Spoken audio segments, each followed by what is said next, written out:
right, good morning. What's up, guys? We are live. Today, CPI day. We got CPI hitting about 1 hour ago. Actual was 2.3. Forecast was 2.4. Month over month, you may have seen that number. The forecast was 0.3. We got 0.2. Core year over year came in at forecast at 2.8. And core month over month hit 0.2 compared to a forecast of 0.3. So, a little bit light across the board, a meet on core year over year. So, it's not too bad. It's good. Now, CPI, of course, was even more relevant in like inflation era 2022, 2023, but it's never going to not be relevant after we had that, at least, you know, for the next, I'd say like maybe 5 years after 2022. So maybe through 2027, I'd say maybe CPI is still going to be really relevant, but that's what we got. And we are moving a little bit. Market is currently up about 0.5%. ATR after the bell, of course, we're only a few 2-minute bars in after the open, is sitting at 18. I'd like to see that start to creep up. As far as market inertia, here's what we got. Again, you see yesterday's body, bull body, we got a big gap up and a tiny little wiki body. What does that tell us? Breakout attempts, getting wick back up. Range market, right? That is the market inertia right now. So, will I be taking big bets on giant breakouts today? Probably not. Though, yesterday afternoon was somewhat interesting as far as the market is concerned. What's up, guys? Good morning. How we doing?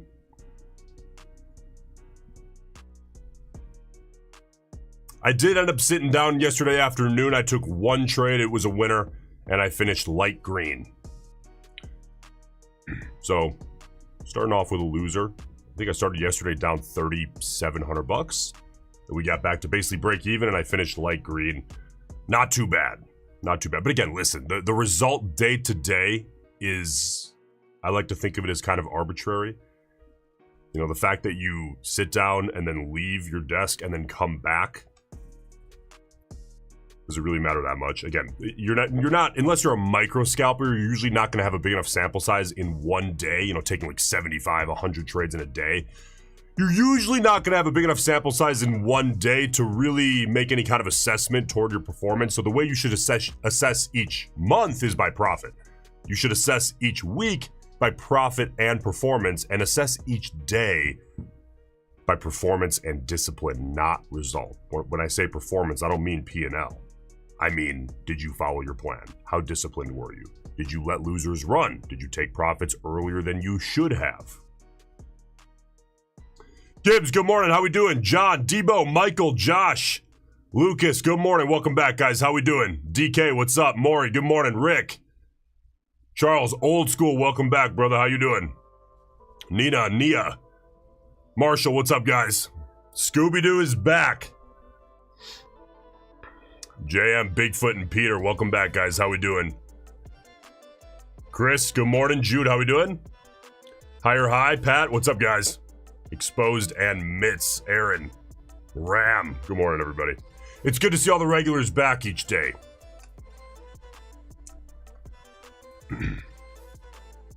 Rufio, Crypto, Scott, how we doing? What's up, guys? All right, so got a couple more minutes of institutional orders clearing, and then we're pretty much good to go.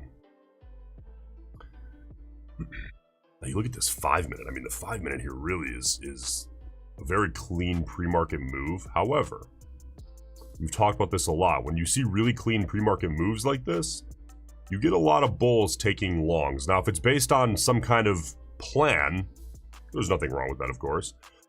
I'm not a big fan of trading based on assumption of continuation from what we saw pre-market. In my experience, the probability of that occurring, meaning the probability of us getting a big bull trend through the rest of the New York session, is, well, let me put it this way, because that's too specific. The probability of just getting continuation at all from what we saw pre-market is 50-50. Okay, now these are institutional orders. Yesterday we had some profit taking off the open, you guys remember. And now today it looks like we're getting some, maybe some beefing up of positions after that CPI.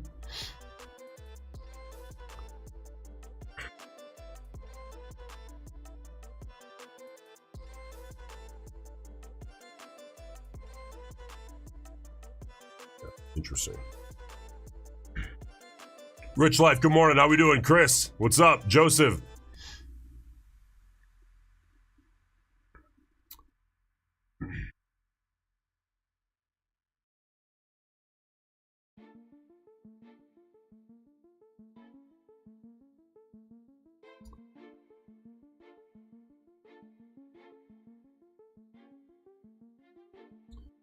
All right, so 21,000 is kind of the in play level here so far today. Now again, 21, that's going to be a tier 1 level. Now remember, there's S tier, which is like 20,000, 25,000, 30,000, 15,000.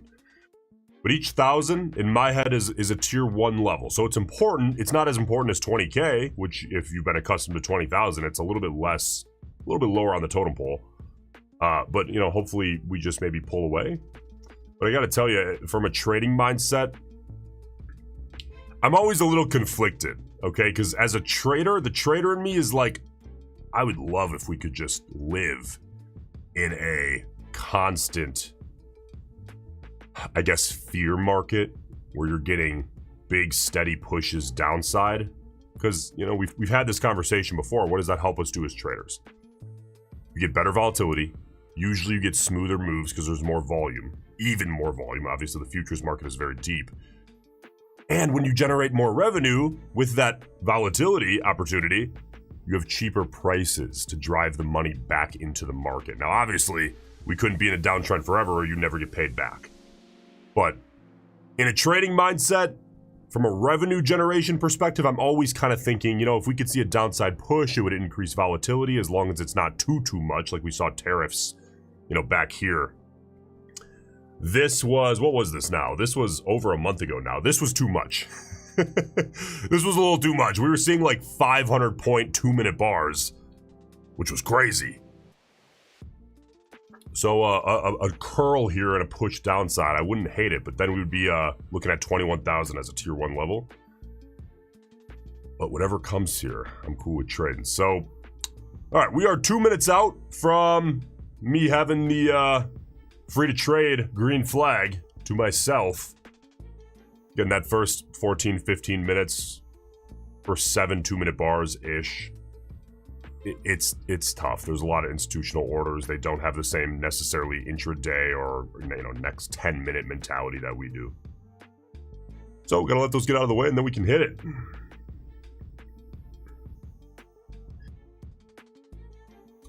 What's up with you guys? Anyone newly funded here this week? Got to be quite a few of you. I know we had a lot of evals being worked on late last week, so there's got to be quite a few of you guys trading brand new funded accounts.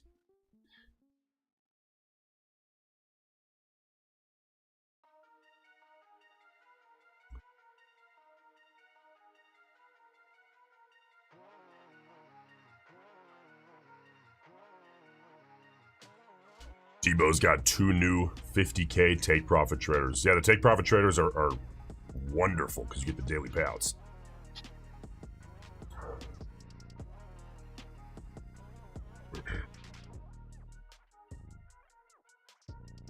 Gains. Hey, do you ever use the 100 simple moving average for trading or only 20? 25 EMA works best for gains. I put on the 20 EMA on, sometimes I'll use the 10 if I'm scalping a lot quicker on the 2-minute chart. I like the 20 on the 2 and the 5. The 100 simple moving average, I would much more so throw on a daily chart if I'm looking at buying a stock long term. But I gotta tell you, I'm not a huge fan of just owning a few individual stocks long term. I'd rather just work harder at trading and buy the market. I'm very sick of being in the hands of a CEO. When you have a sizable amount of your net worth in one company, maybe you don't. I don't sleep as well at night because I can't trust that one individual to not wake up and just screw me the next day. So I prefer to just work harder at trading and buy the market. I'm actually very, as far as putting on risk that is in my control, I'm aggressive. Putting on risk that is less in my control, like the CEO controls a lot more of it and the company themselves control, because I'm not in their office every day working. Putting on risk like that, people would say that's a lot less risky than day trading, just buying, you know, a stock. I feel differently. When I'm in control, I sleep better. I'm happier. You know, a lot of these people, they'll have 75% of their net worth in Tesla. I can't do it. I can't do it. Nothing against, you know, Elon or whatever, but anybody that's in charge, that's not me. I have a hard time sleeping if it's a sizable chunk. All right, we are into 845 territory, which means we are ready to rock. Let's see what we can get as far as setups going. Old School passed his first eval this morning. Congrats, good work. So you'll be funded then tomorrow, it sounds like. Gibbs passed my Take Profit Trader account yesterday, got the email this morning. Dieselman says, I'm so close, 300 more, it's hard to take trades, kind of have fear. I assume you mean 300 bucks more to pass the eval. Listen, size down. Size down and take quality setups. And you know what, Dieselman? Worst case scenario, I'm not putting this on you, but worst case scenario, if you size down and take A setups only and just take your time getting to the finish line, and for whatever reason you hit some crazy losing streak and you lose, you will feel fine about it. You'll more be like, wow, what a coincidence. That kind of sucks. Let's move on to the next. But if you gamble your way to trying to get across the finish line, you're going to feel really, really bad if you fail.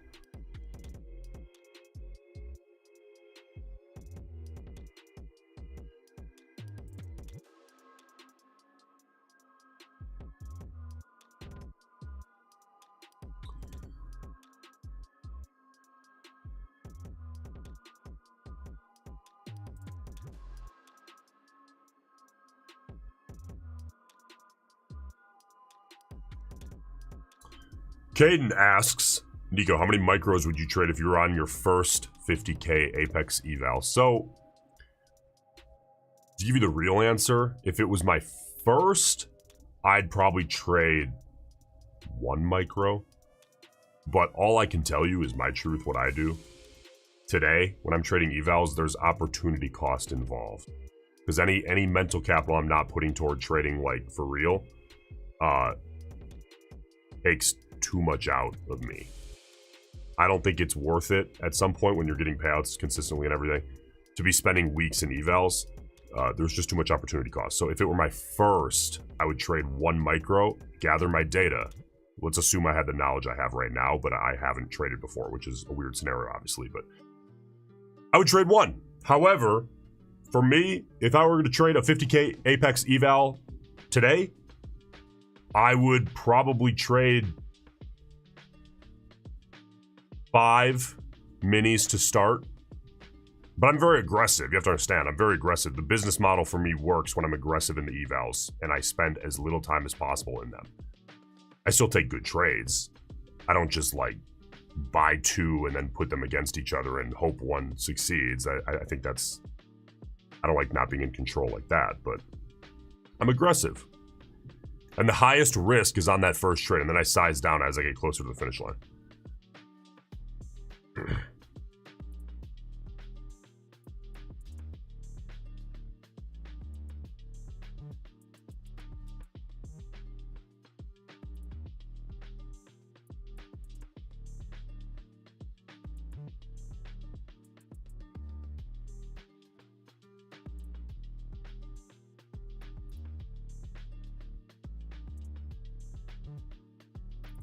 Alright, well, we're getting some kind of sideways chop here.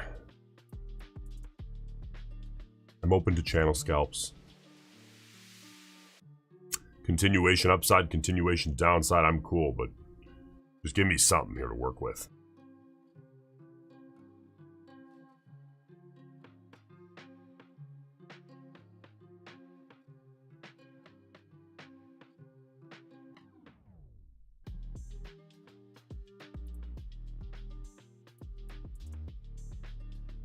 Joseph, when you go long on your continuation 2-minute NQ trades, do you prefer the 20 EMA on the 2-minute chart is above, stacked, over the 20 EMA on the 5-minute chart? Do you make sure that is set up before going bullish? I don't think I think about it that way, if I understand what you're saying correctly. When I'm looking at my continuation, and I talk about this a lot while I'm looking at trades, the 20 on the 2 is less of a consideration. However, if I'm entering with a 40-point target and the 20 EMA on the 5-minute chart, which I know is heavily watched by people who are going to make decisions around it, whether it's right or not, they're going to make decisions around it because it's watched heavily. Again, if I'm entering continuation on the 2-minute chart with a 40-point take profit and the 20 EMA on the 5-minute chart is 8 points away, I'm not going to take the trade. Now, if it's 38 points away, I'll try to squeeze a trade in because you only get so many opportunities, right? But if it's close and I'm expecting hang up in the first 3 quarters of that trade on the 5-minute chart, I got to hold off. That's how I think about it. I'm always thinking, hey, is there a reasonable hang up before I can hit my profit target? Is there, a reasonable hang up maybe between my entry and my stop? It also can work in your favor, right, if it's there. But I don't use the moving averages, whether they're simple or exponential, as any kind of indication aside from psychological. That's it. I do not look at it like, hey, this one has to be above this one, golden cross, blah, blah. It's just not relevant enough. The line itself is all I care about. The information it represents does nothing more for me than add context. But I'm not looking at it as an indicator. I'm looking at it as just a psychological area that I have to watch because I know other people are watching it. If that makes sense. I know it's a little confusing, but I think you guys get it. All right, here's a nice push up toward 21-1. Tier 3 level, not too concerned about it.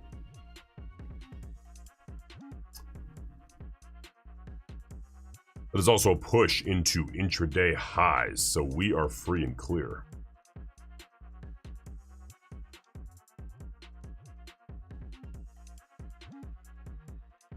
Lord of Fuse, good morning. How we doing? Jimmy, what's up?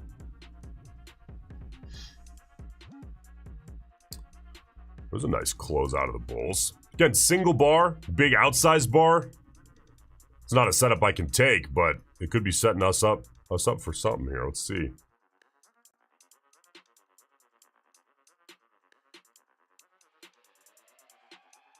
Yesterday we grabbed our first trade pretty nice and early.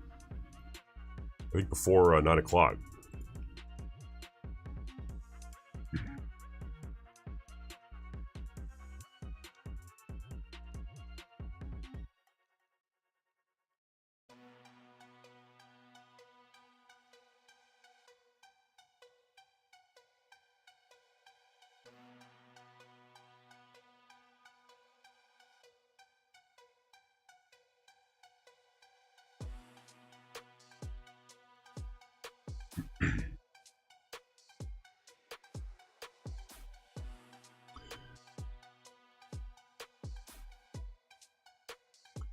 Yeah, minis are, they're big. That's why, listen, that's why they introduced micros, by the way.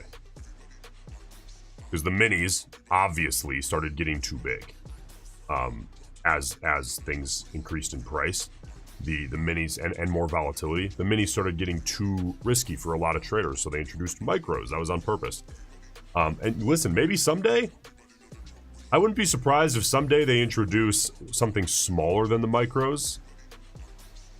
As volatility continues to increase, I think that's probably coming. Maybe not anytime soon, but that's probably coming in I'd say the next decade or two. It's really hard to predict these things. Yeah, there you go, the nanos. Interesting. Maybe 20 cents a point.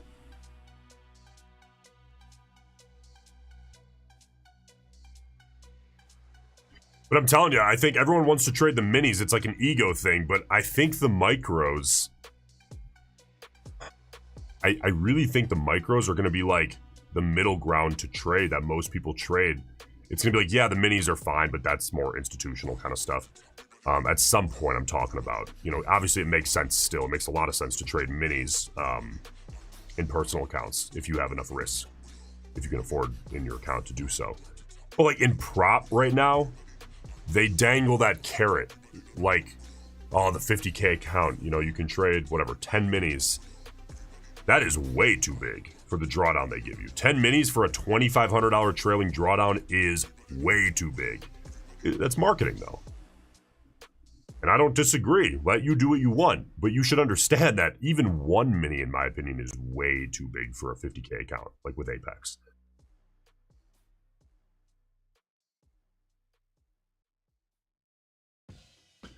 Dale, good morning. Hippo, how we doing?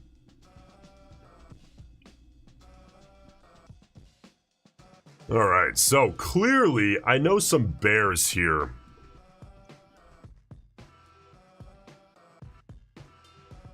This is a very aggressive level. I know some bears are trying to watch that. I'm not even going to draw it because it's so aggressively to the upside. Again, the closer we get to vertical, the less I care. The closer we get to horizontal, like a flat level, the less I care, though flat levels we do draw because they have a higher probability of breaking slightly compared to an ascending or descending level. That's reasonable. When levels start getting really close to vertical, they start losing my interest. Superfly, good morning. How we doing?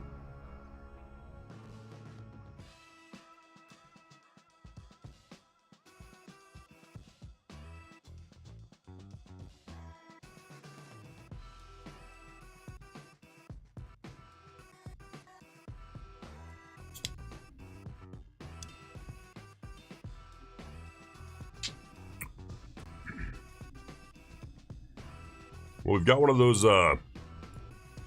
Christmassy charts going on. Green, red, green, red. I don't like when that happens. It takes every setup and just tears it apart. But again, we're always really no more than 4 minutes away from a setup. At least me.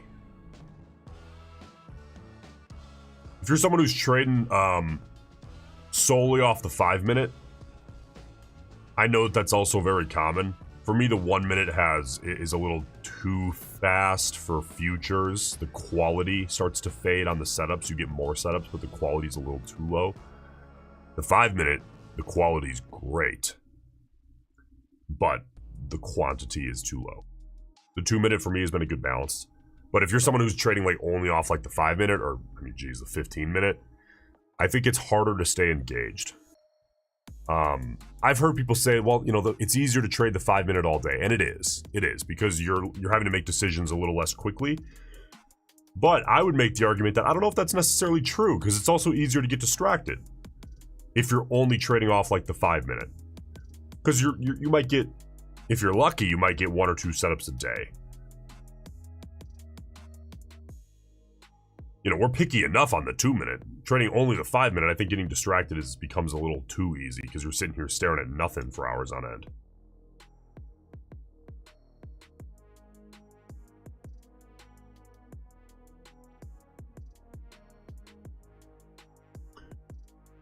All right, let's see how this third bar here closes. On the daily chart, there's really nothing immediate in the last couple of months in the way. We're pretty free and clear because we're now at highs in the last couple of months.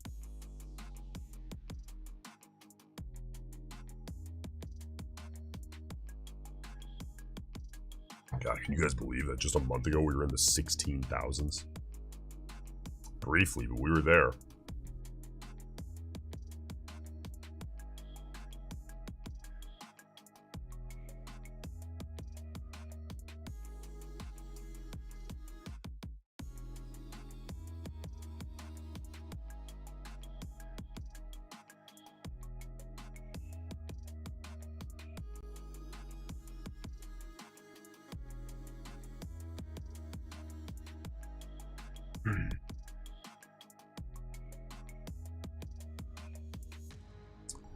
All right, we have 55 seconds left on this 2 minute bar.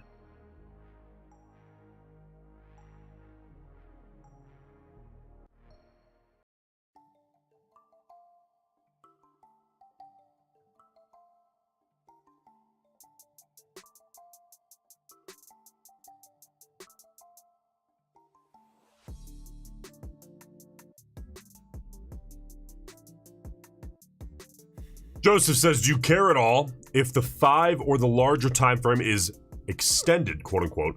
Maybe a heated overbought RSI before going long on a continuation. No, I removed MACD RSI from our charts long ago. They are distractions in my head, and they're not meaningful enough. The RSI is a coin flip, in my experience. Now, listen, I get it. Maybe an institution here or there will be like, oh, the RSI is at this. Some guy on CNBC will say, oh, but like, do you really want to trade like the guy on CNBC? Most of these people on CNBC are not trading the way we're trading. They're more old school institutional leaders who are trading client money with a very slow perspective. So, are they really making decisions based on RSI alone? No, it's just an easy thing to toss out on TV that maybe they think makes them sound smart or something. I don't think it's relevant enough. No, I'm not looking at if the larger time frame is extended based on any indication. Now, Joseph, to answer your question for real, a lot of people here will also know what I'm talking about when I say this because we talk about it so much.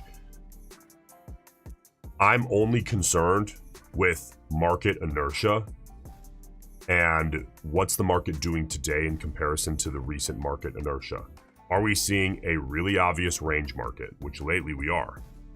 We're seeing small, bottom of your screen, small bodies, wicks all over the place. What does that tell us? Lately, the market's been trying to break out in both directions and failing. More evenly balanced. So making big, giant bets on huge breakouts is probably not incredibly justified until we have reason to do so. The market tends to do what it's been doing until we see a shift, whether that's from news or whatever. Market inertia is very real, and if you ignore it, you get caught trying to take bets that have a lower probability in the current market environment for too long. Not only are you wasting quality capital, but you're also wasting time. It's opportunity cost that you could be taking better justified trades. Like in a range market, if you keep betting on breakouts, you're like, why are they not working? And you're doing it for 2 weeks at a time in a range market. That whole time you could have been trading the range market if you had just bothered to check.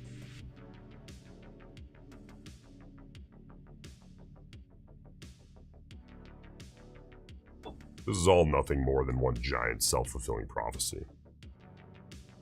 You would think that, well, market inertia shouldn't really be real, right? Well, I mean, it's run by humans. 70% of the volume at least is going to be algos.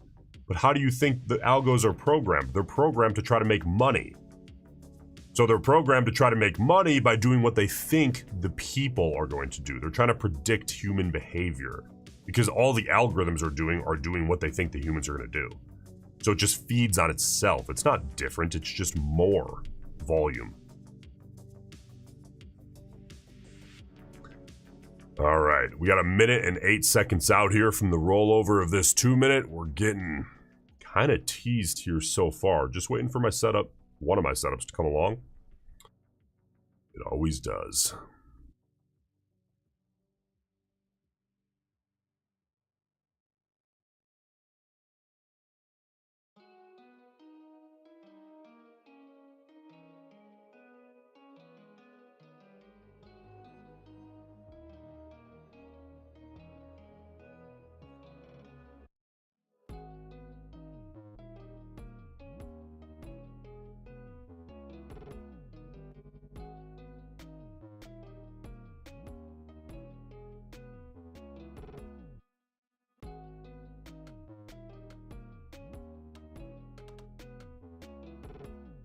All right, 15 seconds out here from the rollover of this bar.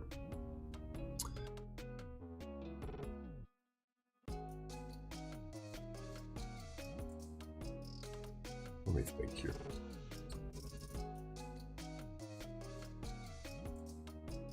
Yeah, I'm gonna watch this bar. Just because that first bar was very wicky and indecisive. You see this first bar here? Here. In the sequence, I mean, the first bull bar in the bull bar sequence. Had this been a little cleaner, if this bar here had looked like this bar, I would have put this trade on. But this bar being what it was, right, kind of arguably a larger bull doji with equal sized wicks on both sides, and then this, Discretionary call. I want to see how this bar develops. But I would enter on this bar if we see a nice growing bull bar closing at or very near its high.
All right, this turning into a bull doji here. Ooh. Interesting, actually kind of a small red doji. Data just updated. This is a really grindy move. I'm interested if we can get a good setup going. We're close. We're very close, just no cigar yet.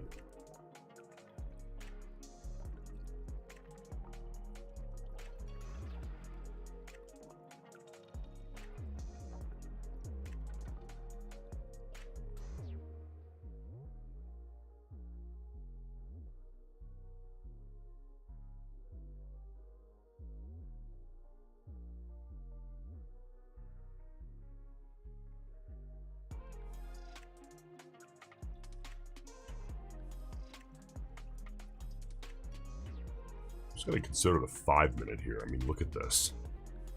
We compare the 2 top left and the 5 top, I'm sorry, the 2 top right and the 5 on the top left. We have a very interesting setup going on the 5 minute. It hasn't quite been clean enough, but if we can get a nice growing bar and maybe a setup kind of aligning, I don't think we would get we wouldn't get an exact, actually we will, because we're coming into 9-10, so we will get an exact rollover on both of these, the 2 and the 5. Very interested in that. We're about 2.5 minutes out from the close of the 5 minute bar and 30 seconds out from the close of this 2 minute bar.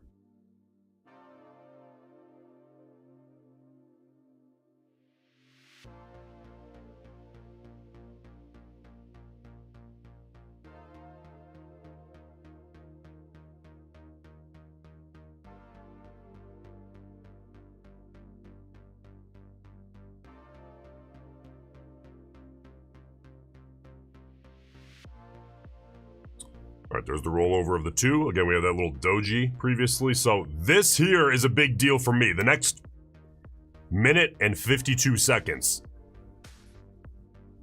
Be a nice close and I'll slap that guy on.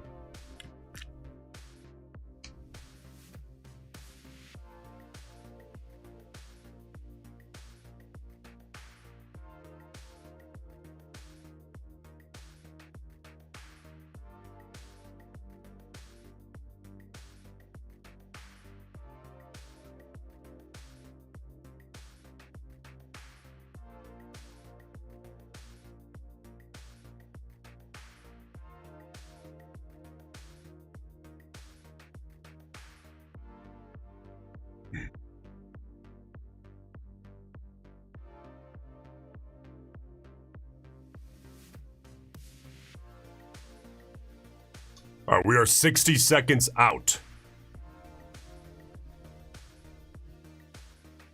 Good, good. For those of you guys just joining us, I am watching this dual rollover of the 5 minute chart and the 2 minute chart. Now, the bears might come in and wreck this for me, meaning my setup. I'm hoping not, though. I'm hoping that in the next 40 seconds, the bulls can hold this up, give me a nice, clean close up toward 21,180 at the high of both the 5 minute and the 2 minute bars. And 100%, I would be happy to slap on a rollover buy here 25 seconds out.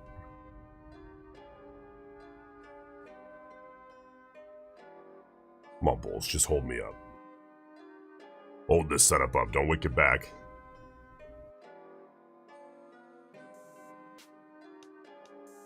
"10 seconds. Come on, Bulls. It's a beautiful thing. Hold it up."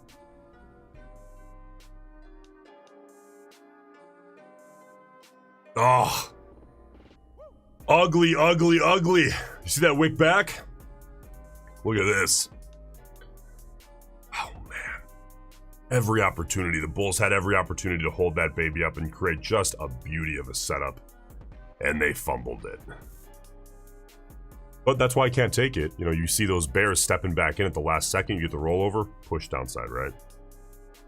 It's just the balance between the two. Most recent information, which again is why I wait for the rollover.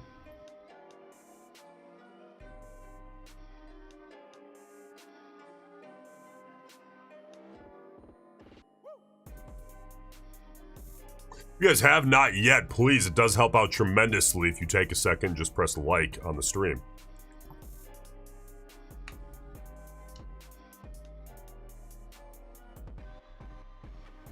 Appreciate you doing so.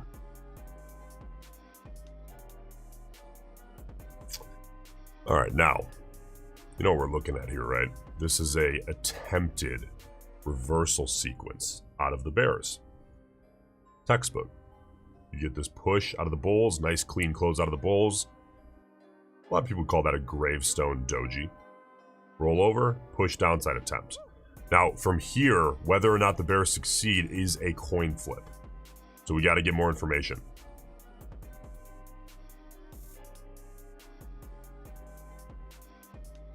Dieselman, do you trade pullbacks to EMAs for continuation? I feel like the risk is less. Yeah, that's commonly thought because you're getting a better price, right? But when you're pulling back hard into an EMA, which I don't feel like the EMA is relevant enough to trade off of on futures. But sure, you're getting a better price. However, now the most recent information is that the Bears are in control, not the Bulls. So sure, you're getting a better price, but you're getting worse probability. So what is really the riskier trade?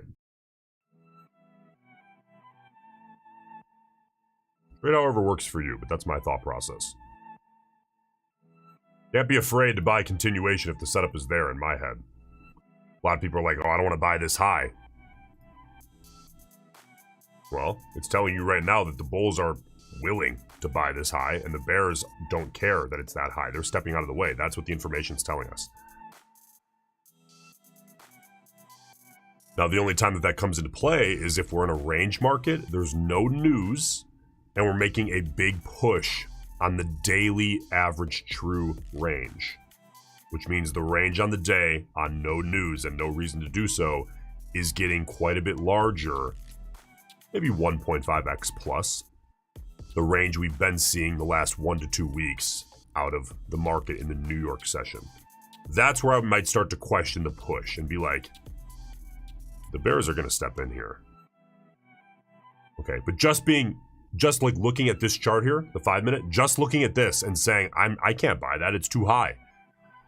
Well, the Bulls are buying it. The Bears agree with the Bulls because the Bears are stepping out of the way. That's my thought process on it. Why didn't you like the 950 bar? I think you mean the 850 bar?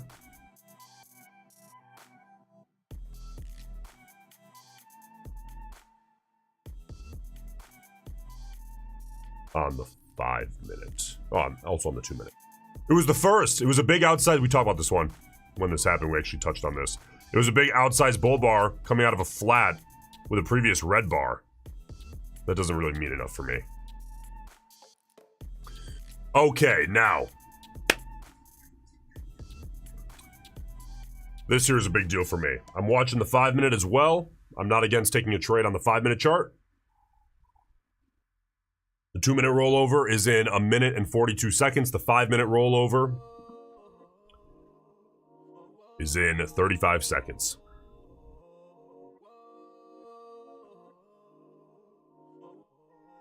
So, put both up. There is a push. All right. Now keep this bar reasonable, bulls. Don't grow this bar too much more. And in 12 seconds, if we get a clean close out of the 5 minute, I'll buy the rollover, but I can't see that wick back like it's currently doing. I gotta see the bulls make a little bit of a harder push into the rollover.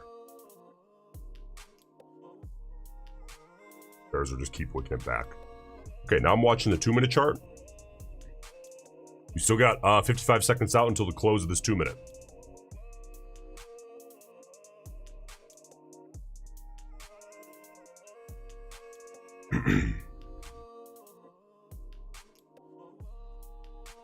It's that big wick. Bears are stepping in here.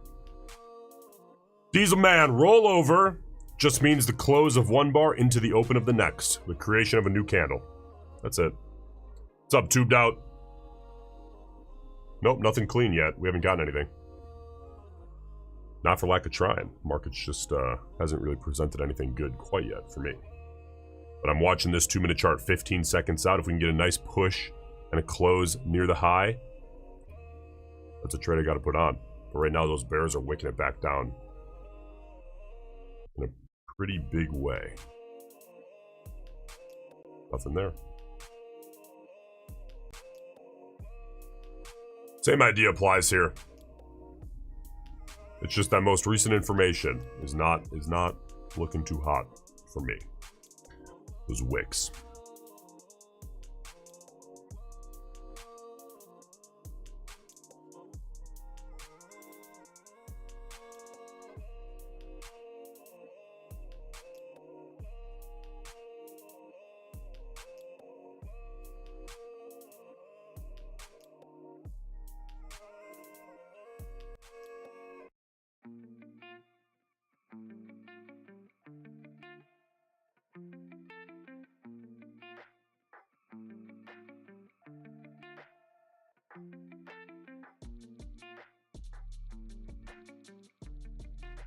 All right, here we go.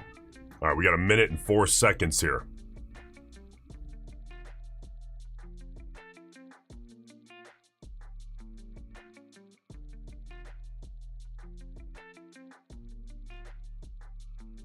Goodness, there's a push. Look at that into the highs. All right, all right, all right. Stay reasonably sized now.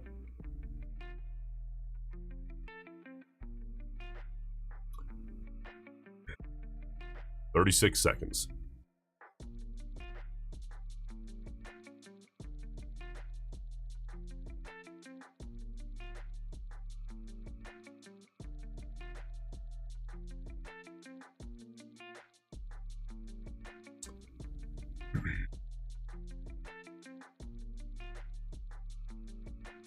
To some of you guys, this is going to look like the craziest thing you've ever seen. All right, let's see if we get a nice clean close. We are 6 seconds out. You're going to buy this push? That's a big push, man. I wouldn't buy that. Well, good thing we're different people then. I am sitting long. Average price, 21,233. Stop loss, 21,193. Take profit up at 21,273. That's a setup I got to put on.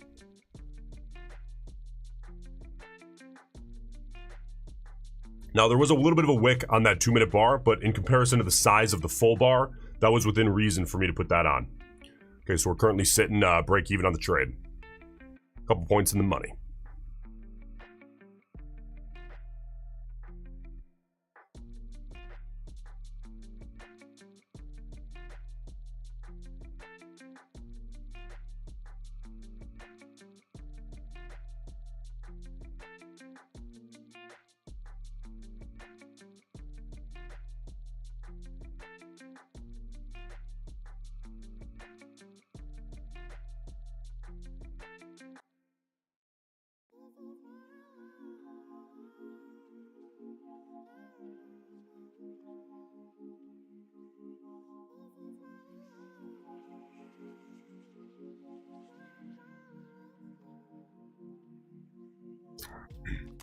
About 10 points in the red here sitting right now. All right, Bulls step in, giving us a nice push up toward the 21,270 region. That was a pretty good setup for me. I mean, realistically, we're sitting only 1.3% in the green on the day, the Nasdaq.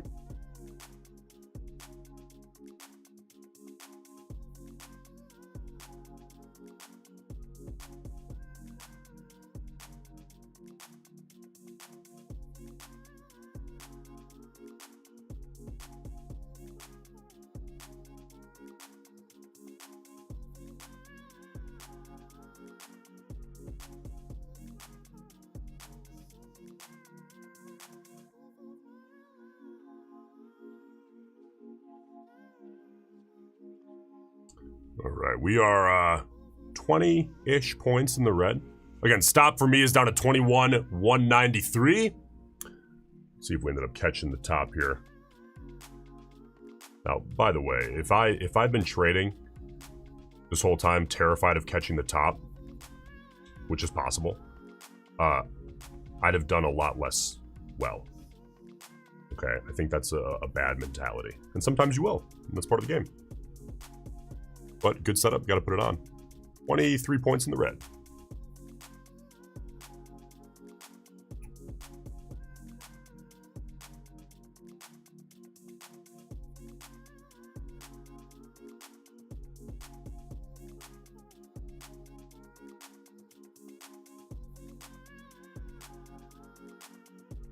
All right, 21.2, so that's a tier 3 level. Again, I'm not looking at that on its own.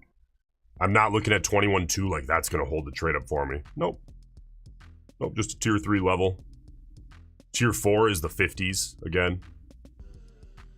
Then after that, there's really nothing relevant enough to even mention.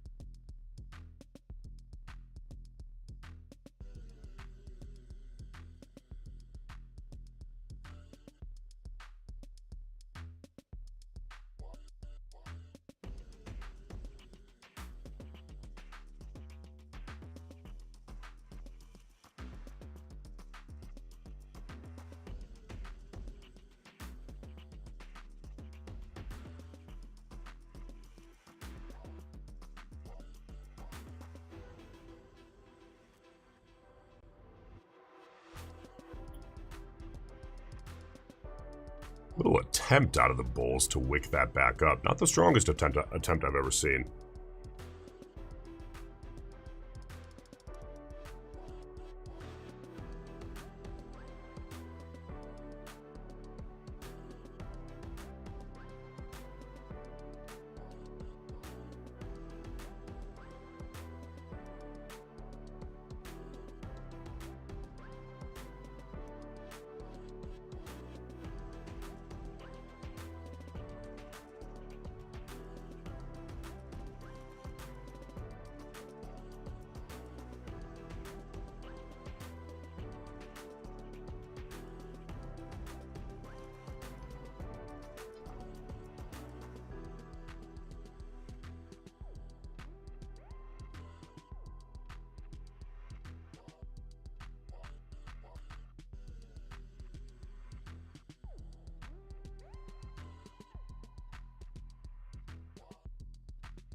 All right, currently 16 points in the red-ish, 16-ish.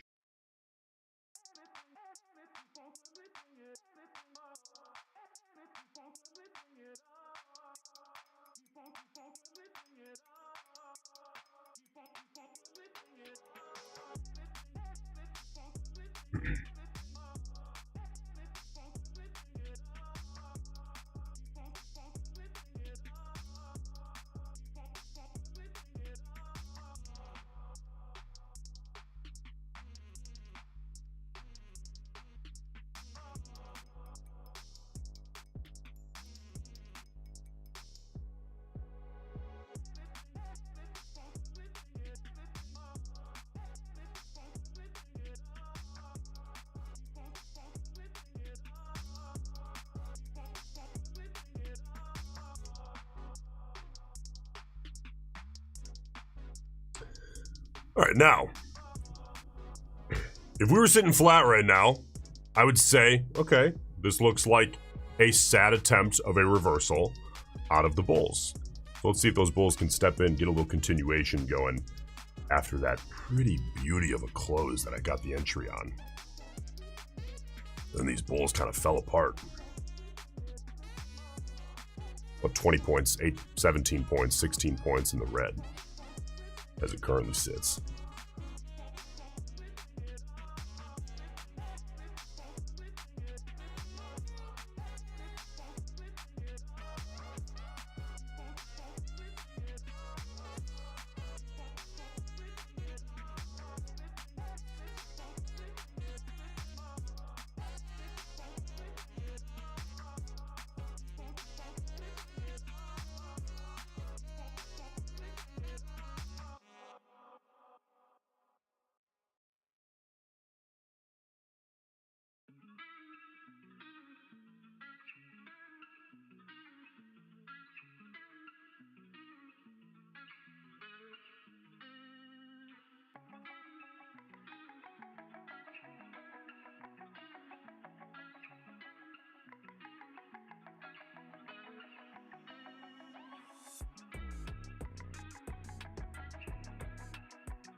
Well, back to green on the trade, believe it or not.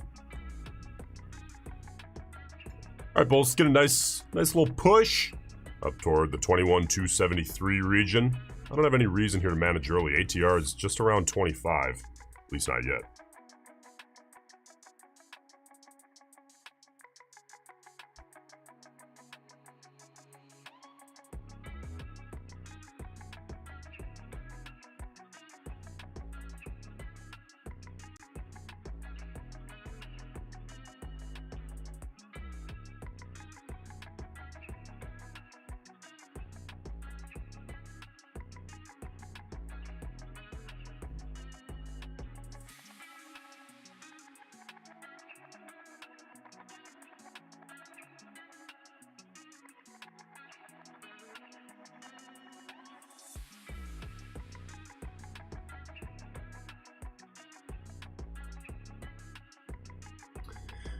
May end up seeing a little bit of a flat top here near the high of day. There's not enough information to say that with any kind of certainty yet, but I'm just thinking out loud. Now, again, that's not enough for me to manage early. It would take a lot here, mostly an ATR collapse, a volatility collapse, for me to think about managing early, but right now I'm just letting it work.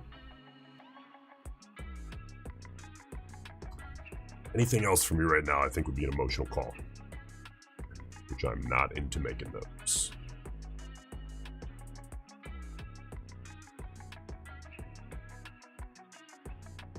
El Rock asks, so Nico, do you ever consider past price action when taking a trade?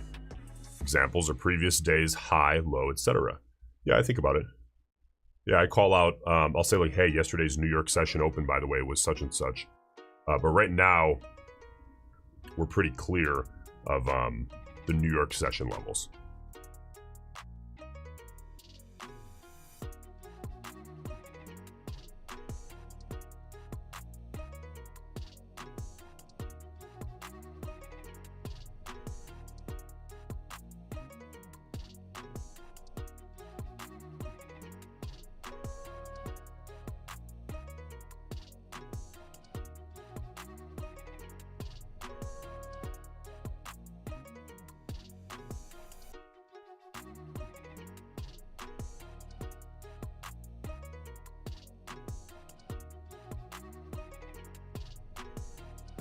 Well, headline just came through. Microsoft is cutting 3% of all workers. It's coming from CNBC.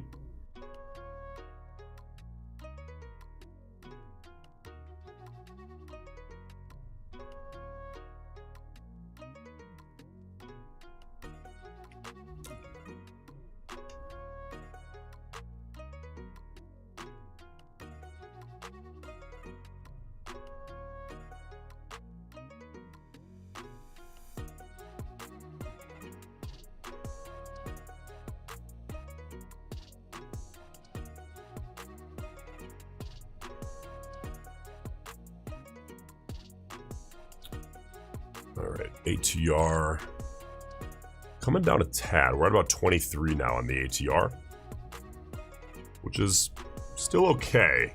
It's below 25, but it's all right. If that starts coming down anymore, then we may have to make some fresh decisions here. But for now, gotta let it do its thing. All right, currently we are 23 points sitting, well, 20. 25, 29 points in the red-ish. Get stopped for me is at 21,193. Yeah, Bulls are letting this baby go. See if we get flipped out here.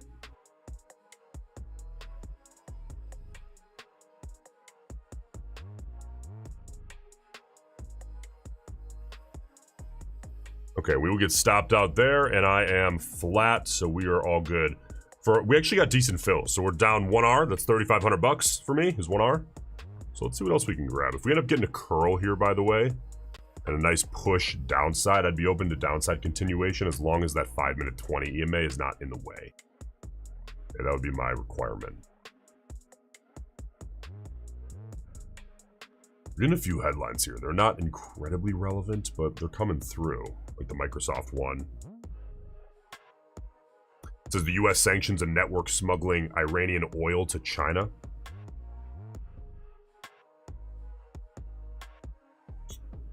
Always keep an eye out for random tariff news, because that can hit at any time and cause a lot of volatility. But listen, can't be scared to take trades on the off chance we get random tariff news. Out of your control.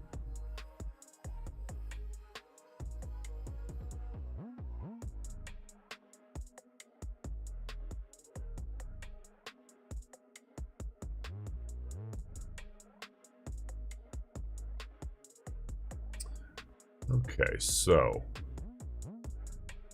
we're about 95-ish points away here from the 20 EMA on the 5-minute.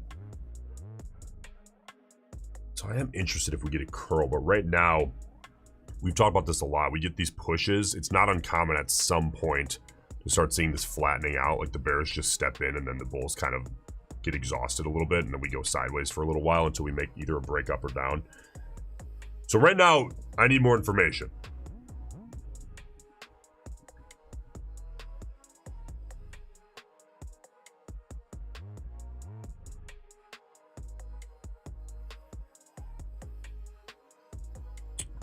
By the way, watching to see if this becomes a thing.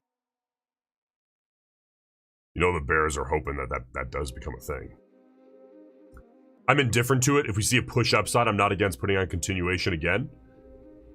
Or if we see a rejection, then a push downside, continuation of the downside. Or, you know, I mean, realistically, this channel, maybe 40 points wide.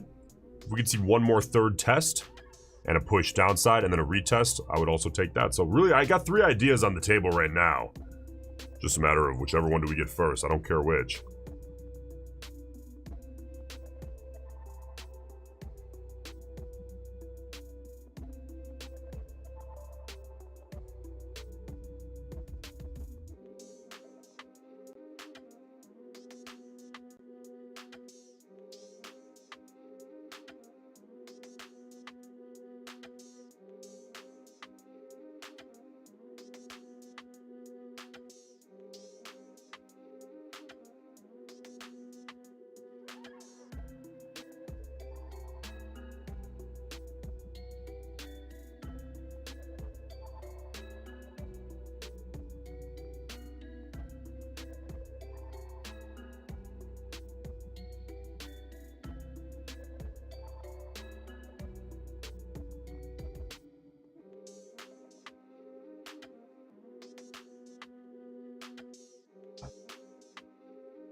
All right, let somebody break this out, man.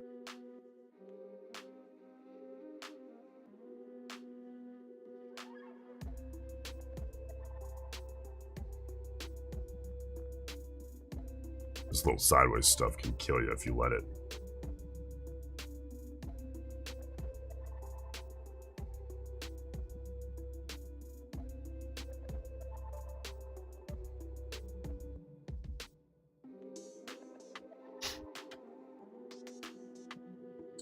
Old School says, Nico, if you put a buy order above price and a sell order below, is that considered hedging with Apex?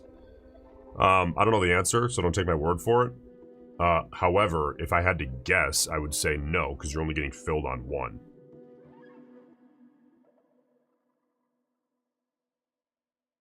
I think what Apex is concerned about, again, do not take my word for it, but I would assume what Apex is concerned about with when they say hedging is people getting 20 funded accounts, and then on, you know, they're consistently betting 10 one direction, 10 the other, and just for the sake of trying to get payouts. So what you're doing, I would be surprised if they said that that was hedging, but maybe they do.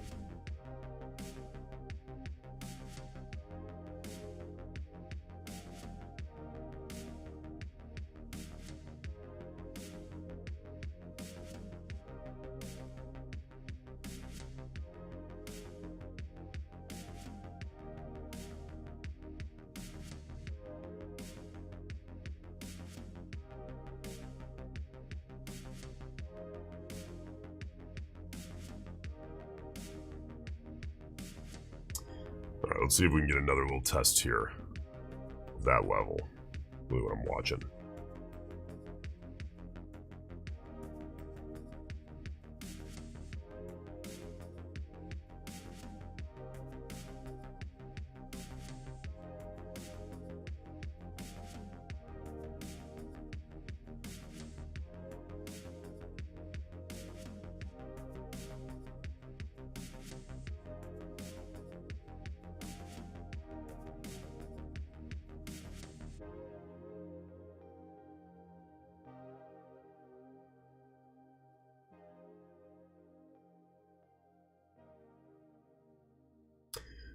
Javaz says, hey Nico, I'm trying to pass some Apex evals, which I hope you got with code BIG.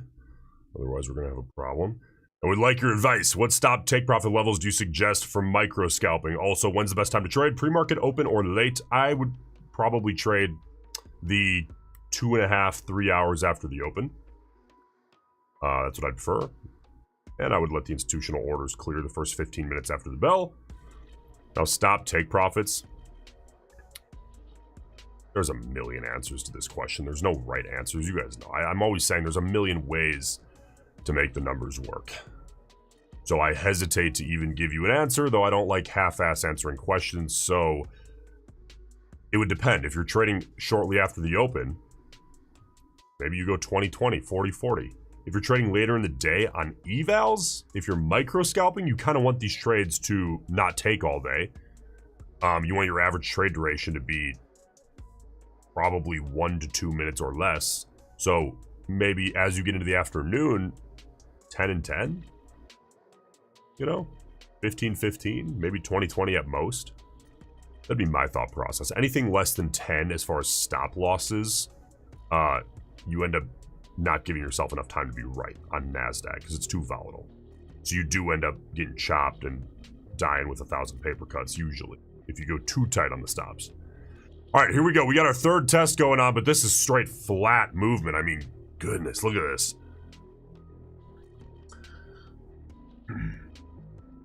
So if we can get a nice rejection pushing back toward the low here of this wick, ideally through, and then a retest, I would short that. Taz, what's going on, brother? How are we doing?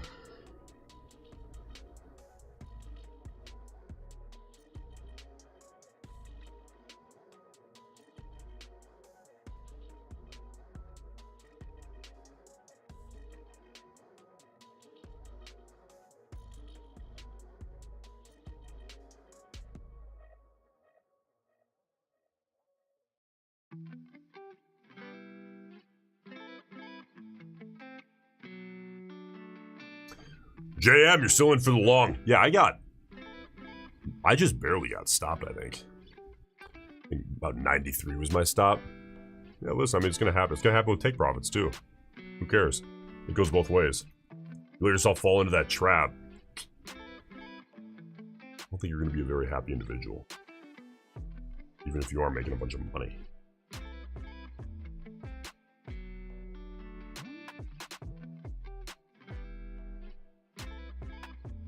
Yes, Joseph, I'm 100% looking for trend lines. It's a very common discussion that we have. If there's a good continuation, but it's like, oh man, there's an obvious like 3+ touch point resistance or something. Yeah, then I wait for either a breakout. I either wait for enough room before there to hit my take profit on the setup, or I wait for a breakout setup.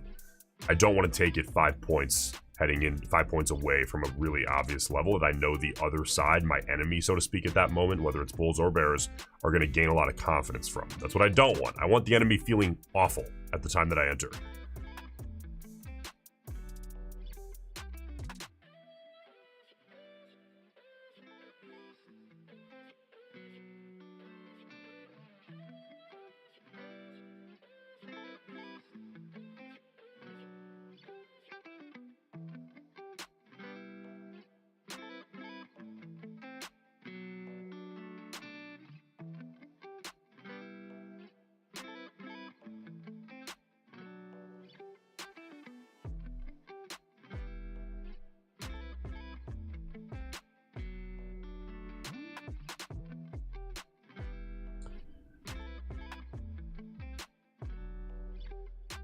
What's up, Nico? New to the stream. Love the content. Question: what is your strategy to take trades?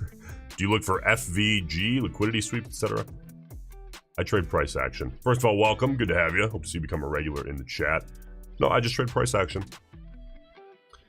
I don't use many indicators.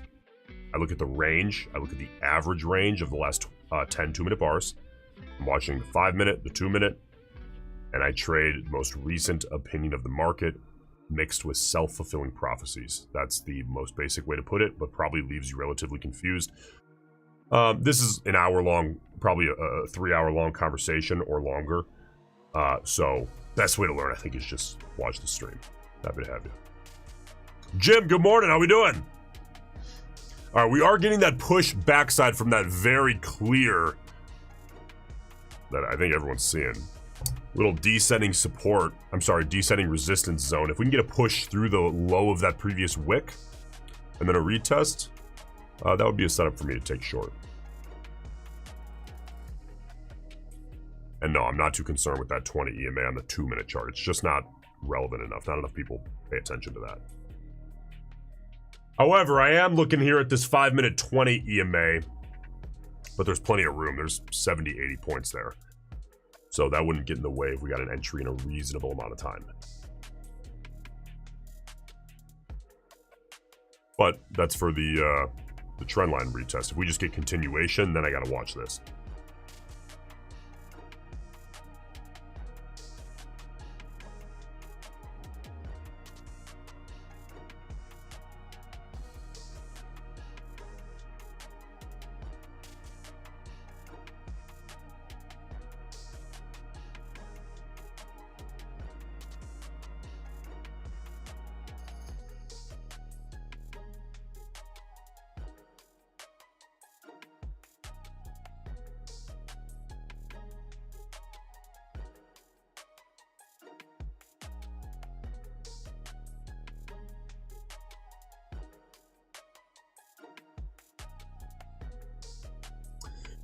Joseph, is that a 20 SMA or it's an EMA? I run the EMAs. All right, I'm watching for any potential little continuation setups forming. Now again, in reversal sequences, which this would be, I mean, you look at the 2-minute chart. Clearly this is a reversal sequence. I need to see 3. Now, arguably, you could make the argument that up top here, we saw the first bear bar, which I wouldn't necessarily disagree with, but I would need to see a close on this bar below this wick, which we're not going to get here. Okay, so now I'm watching this next bar. If we get a nice push and a close in this region here, I will sell the rollover of this bar in 1 minute 55 seconds to the short side.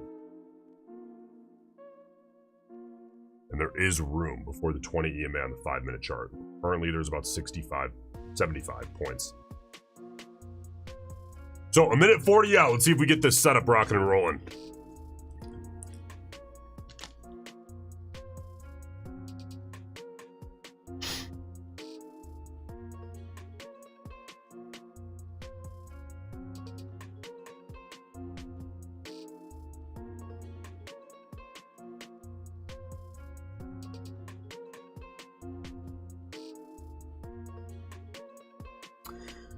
Come on, Bears, give us a nice controlled push and a close below the wick of that previous bar. That's all I need there.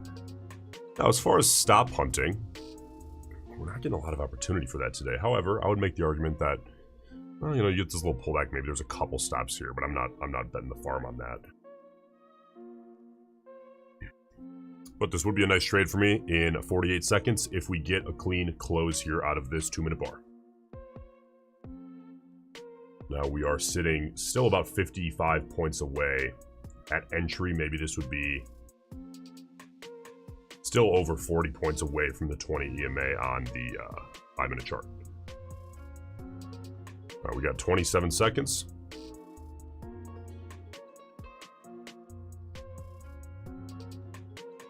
Yeah, old school. Lately, CPI is the big one. And don't forget FOMC. The FOMC announcement is also a huge one.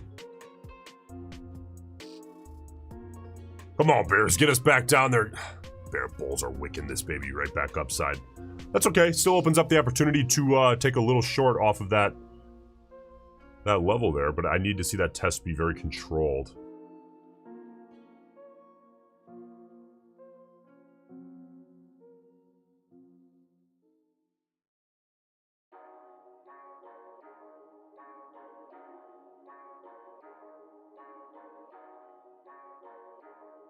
Yeah, nice retest here into like 24, 25 region.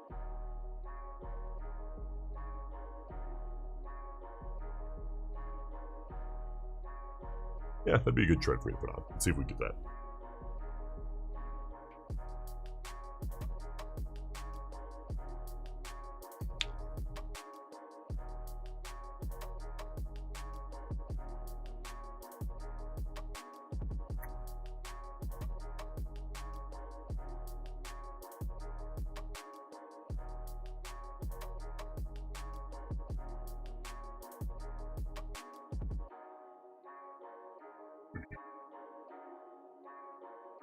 ATR, by the way, is now at 21. So, early management, negative reward to risk, is potentially on the table. We'll see.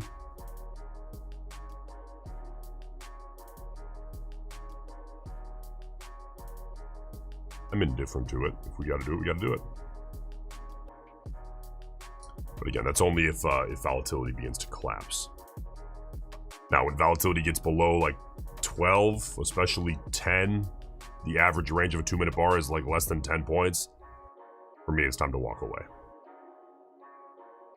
But we're not anywhere near that right now.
A little petty argument going on here.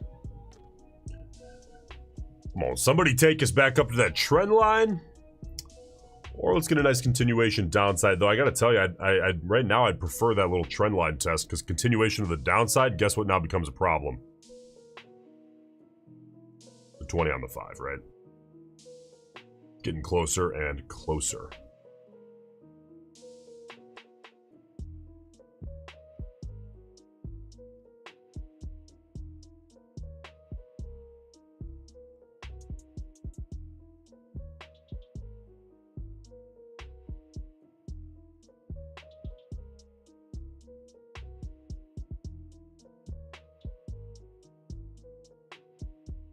All right, let's see if we get a nice controlled test into that trend line.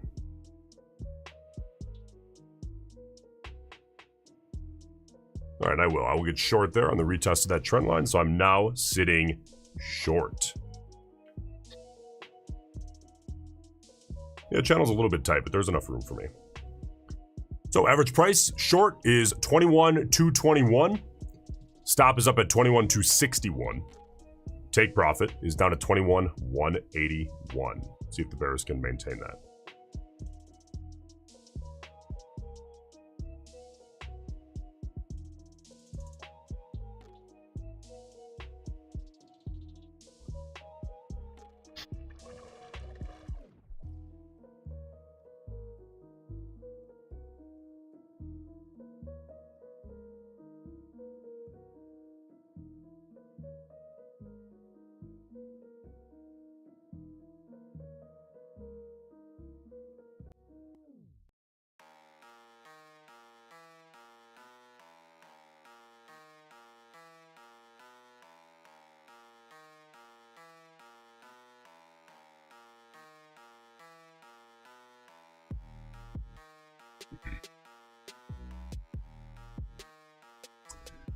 All right, now again, that 20 EMA on the 2-minute, I don't care too much about. Yes, it looks like we're respecting it, but the 2-minute chart is not psychologically relevant, especially the 20 EMA on it. It's just not enough. But the 20 on the 5 is enough, and there would be plenty of room for me to hit target. Again, my target's at 21,181. So there's plenty of room, even if that moves upside a little bit. Which is all, of course, planned ahead. Giving it room as it moves upside in a trade like this. Okay, so there's a rollover above the trend line. We've been in this situation a few times in the last, let's say, week and a half of trading. It did work out for us each time, but gotta let this trade work, see if it does.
Oh, Yosuke, I'm sorry, I didn't realize bull flags had a 100% win rate in futures. Come on, guys, use your head. All right, we are 25 points in the red. Uh-oh. Again, stop is at 21,261. And we are 29 points in the red, getting a nice push here out of the bulls. Let's see if we get a nice continuation setup here out of the bulls. That's all right. It's not too bad. And about 26 points, 25 points in the red.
All right, still about 25 points in the red here. In a push. All right, stop at 21,261. See if it clips us here.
Well, we'd be talking about, you have here, you know, this is an attempt at a reversal sequence out of the bears. Now again, it's an attempt, okay? It's an early stage attempt. We'll see if they can push that down. Stop, still sitting, it's not gonna move. Stop is at 21,261.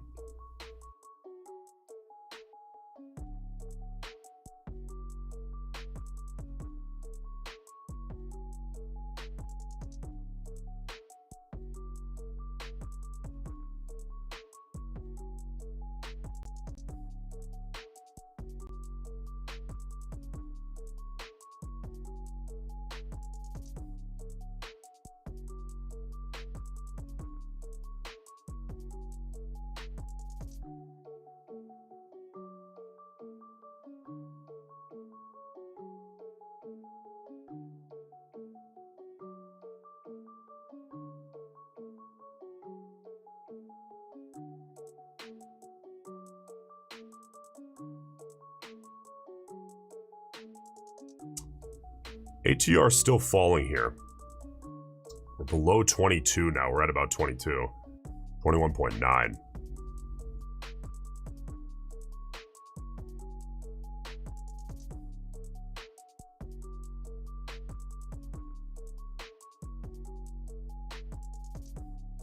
So, you know, if this one stops us at 21,261, it makes my life easy. If we end up curling, then it's time to make some decisions, but now let's just see if the bears can put something together here.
And volatility's really slow in here, isn't it? We're seeing ATR it's slowly coming down, but these last 3 2-minute bars have all been, well, the last 2 have all been more toward 15, 16 point ranges.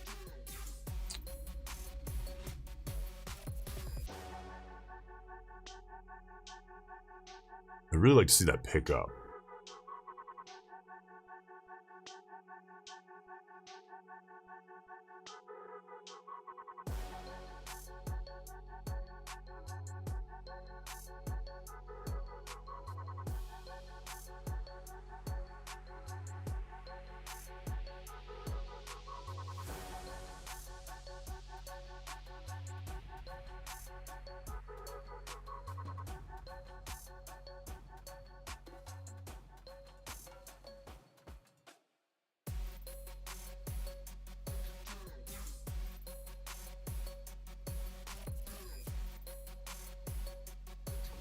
Okay, again, stop at 261. Yeah, well.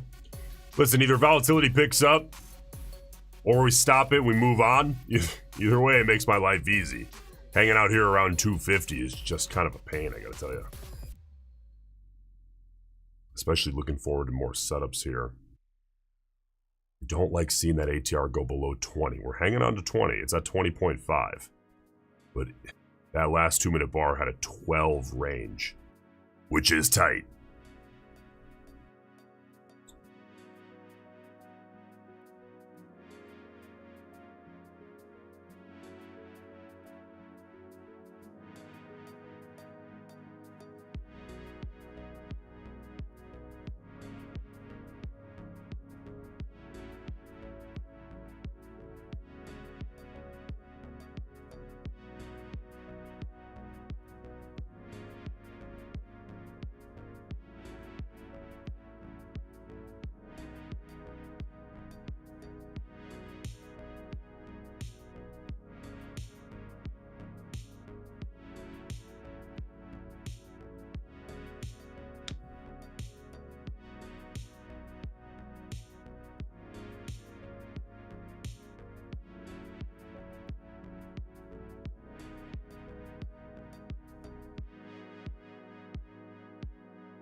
Yeah, listen, this is a brutal stop. I'm sorry, this is a brutal flat top here that I would expect, but we're also kind of seeing a flat bottom, but this range is just ugly.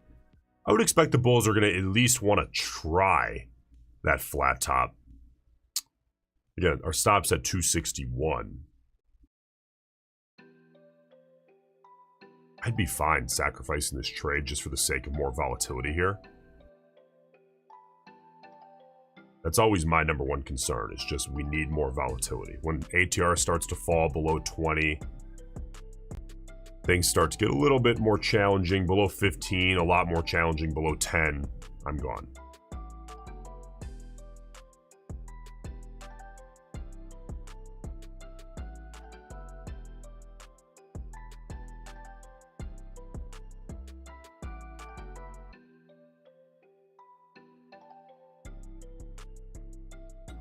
All right, a little bit better range here on this bar. We need that. Oh goodness, the last 2-minute bar had a 9-point range. But this bar is opening up a little bit, which is good for us. Good for all of us, not just my trade.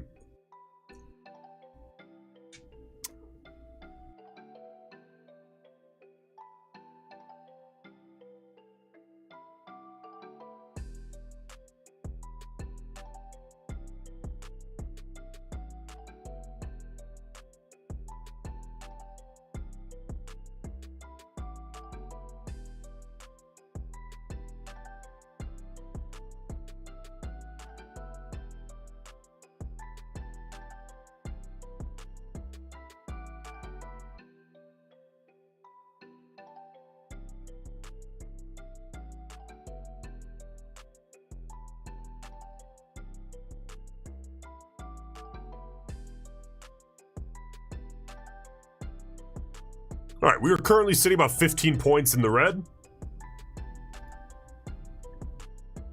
About 20 now.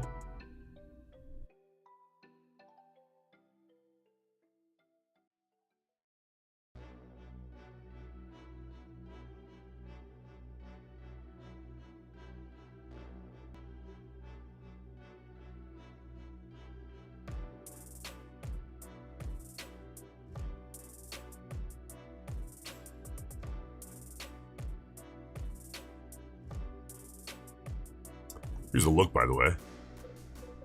See how brutal that little flat top is up top. And right now, my number one concern, the trade's on. I'm going to let it work either way. Unless I have some kind of reason to manage early, which I have not had yet. But ATR is falling. My number one concern right now is not necessarily this trade. My number one concern is let's get volatility going. Without volatility, there's no more trades to be had.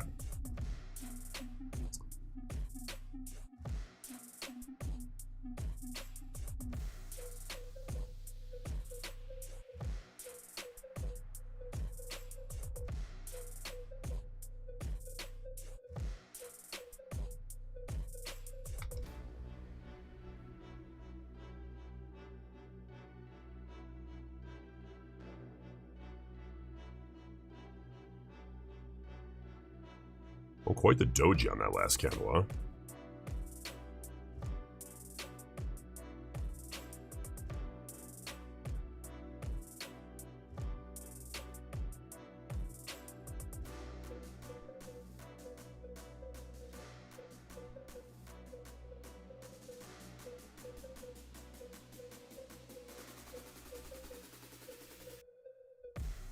$13 points in the red.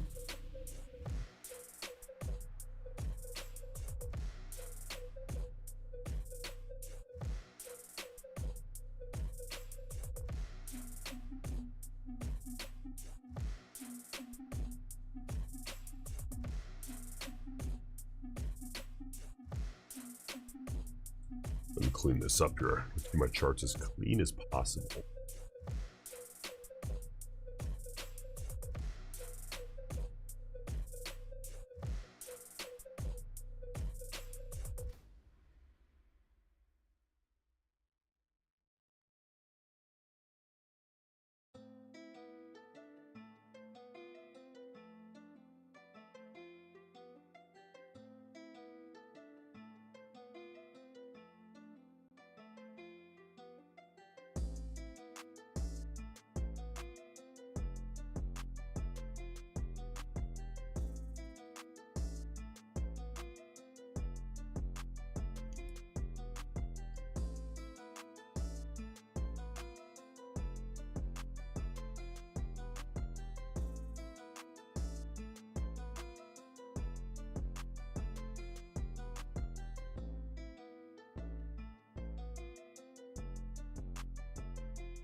All right, looks like we're coming in for another test of that little flat top there, right? Well, this flat top up here is just brutal.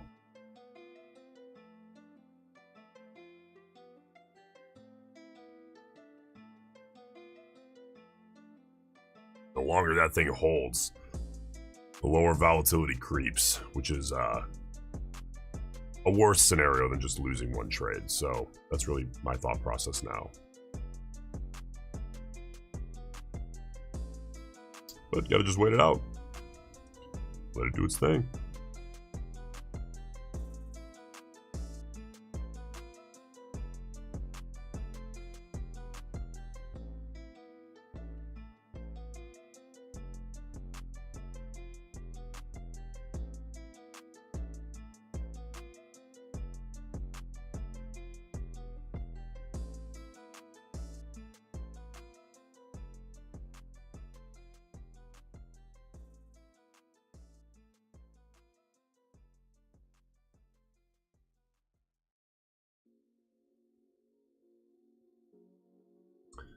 What's up, UK? How we doing?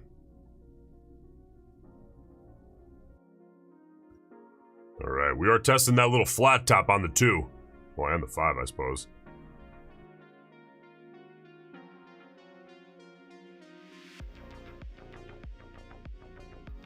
We've been getting teased. Our little stop has been getting teased for,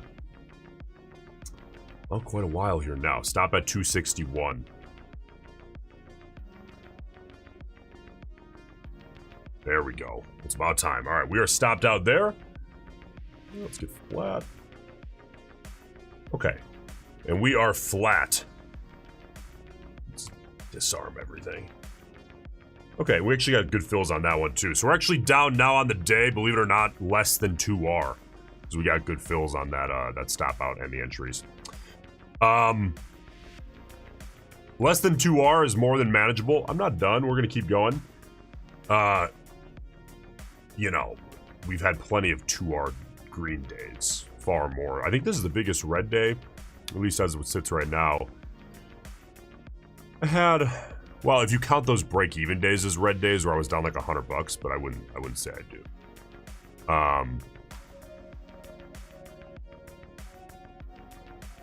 Yeah. I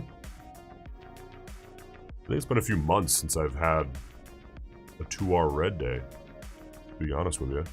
I don't know if we've ever had a 2R red day on stream. But whatever. 2R, 3R, 4R red day, whatever. Just take good trades and accept the outcome. Zanget, that's all I'll say your name. How do you handle red days? Keep taking good trades. It just doesn't matter.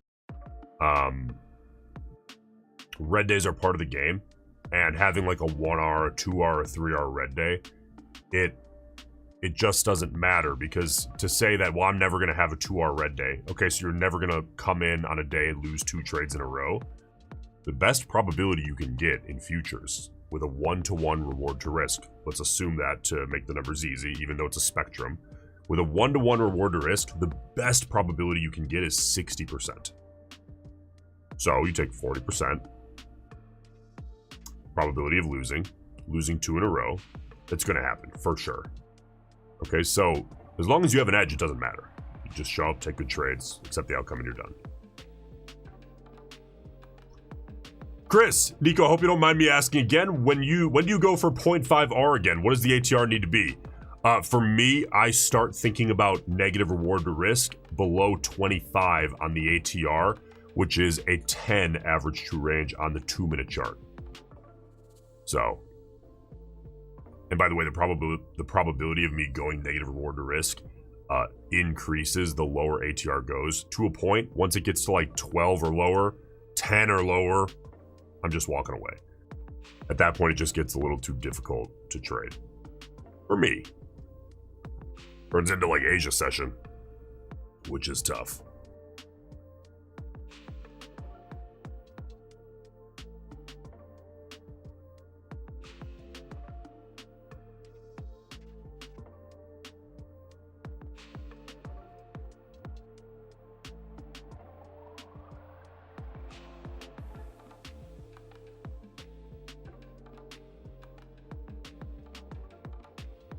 What's up, Jet? Well, you're here now, brother. Welcome. And I'm live every day. You don't have to question that.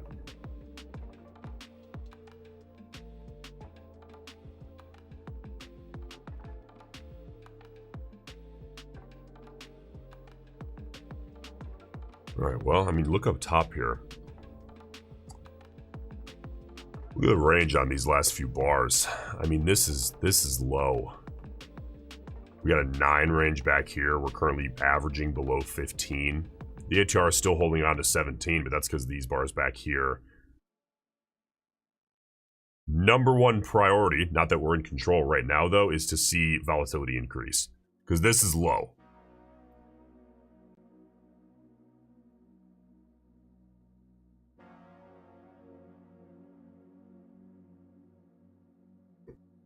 All right, I will be back in a couple of minutes.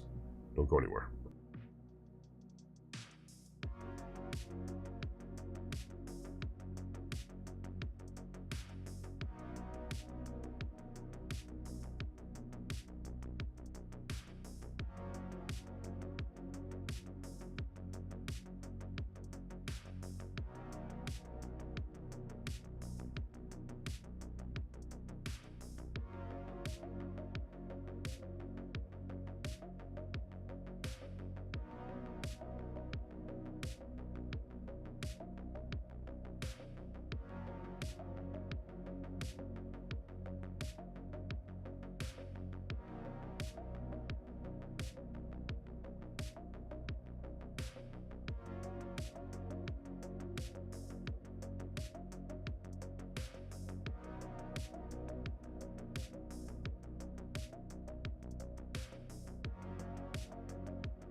All right, we are back, baby. There's nothing here yet for me. You see that very obvious little descending resistance? Every bear on the planet's gonna look at that and say, I'm sorry, ascending resistance, and say, oh yeah, I'm gonna get short right ahead of there. So I need to see continuation push through there, clearly, and make the bears lay down. And then we might have a setup. Same thing to the downside, by the way. However, again, #1 priority right now. Let's get that average true range creeping up, because it's low. It's below 18.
Kings! Nico, how do you suggest I remedy my bad actions as far as punishments for moving my stops? I have found punishments on yourself do not work because you come to terms with them before you break the rule. Kings, here's the reality. You said you were married. Every time you break a rule, you're choosing your own, how you feel about yourself over the stability of your wife and or family. And if that's not bad enough, then maybe this isn't for you. That's the reality. You're choosing a gambling mentality. I just want to feel good about myself. I just want to maybe win this trade. Let me move my stop and risk more. And we all know that's not how you find edge in this market. That's how you give it away on a silver platter. So you're disrespecting your wife every time you do that. And again, if that's not enough, I don't know what is. Because the reality is saying, yeah, you know, every time I break a rule, I got to go for a run around the block. Who cares? It's only hurting you. It's not even hurting you, it's benefiting you. So don't do personal punishments. Just really internalize that whenever you break a rule, it has nothing to do with you. You're doing nothing except hurting people you care about, that you're supposed to be sitting here attempting to provide for.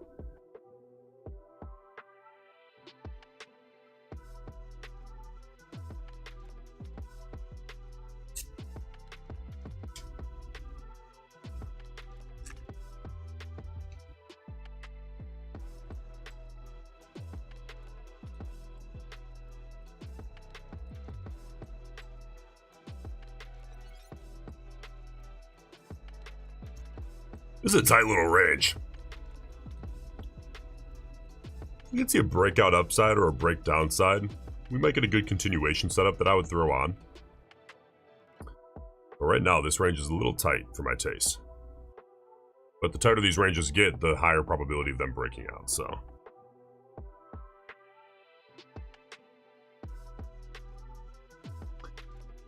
Eduardo, do you not think about the time lost when you're on a losing streak? Well, losing streaks, I mean, you look at the statistics of any winning trader, we're all going to have big winning streaks, average periods, and losing streaks.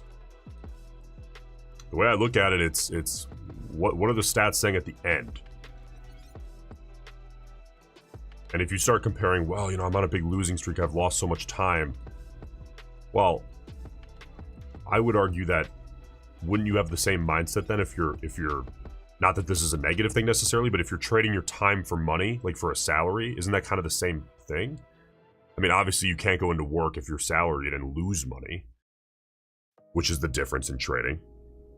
But trading is a much more difficult thing, and it's a much more leveraged skill.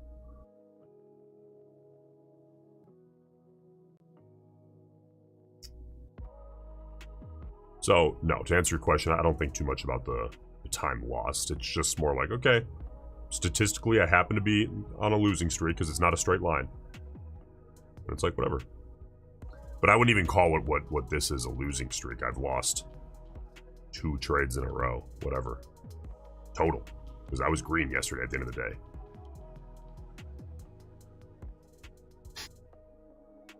Jason, yeah, good question. He says, what if your rule is wrong and you don't even know it? By the way, I am watching this candle. We're attempting to break out of this little range, but we're still in it. So Jason asks, what if your rule is wrong and you don't even know it? The only way to find out is to track your data. And if you're not even willing to track your data, which is the easiest thing to do ever, just write it down on pen and paper, then this probably isn't for you. But if you have data, you'll eventually find out, okay, I don't have edge. I actually have negative expected value. Maybe I need to adjust my strategy. But a lot of rules are arbitrary. You know, the market is more of a sliding scale, I think, than people think. Like, people oftentimes will ask, how did you come up with 40 and 40? Because it fits the range of the bars for me in a way that I was like, yeah, that makes the most sense for me right now. And I might change it. If volatility really gets nuts, maybe I go 50-50. If it tightens down consistently, which we haven't really seen yet, maybe I go 30-30. It's all arbitrary. You just base the data around the decisions you make.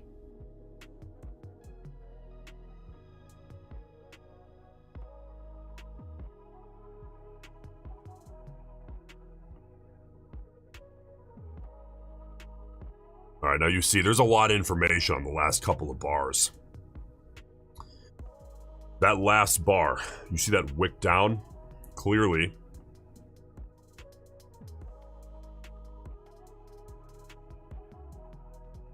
Well, hang on.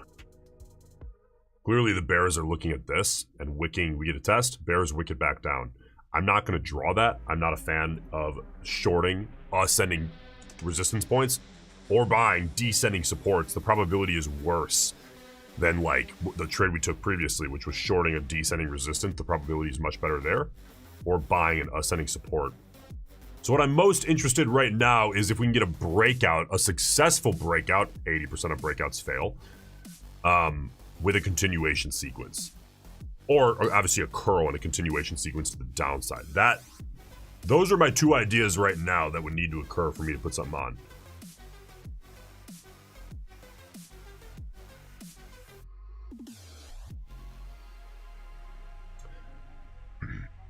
Panther, how we doing?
Alright, ATR is at 16. It's coming in. Need to see that expand.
What's up, Gavin? How you doing?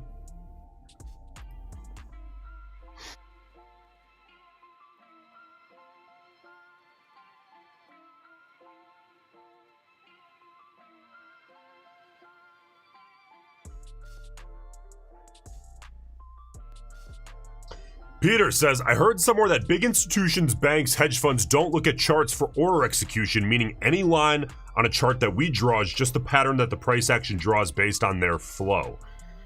You cannot paint with that broad of a brush in this industry.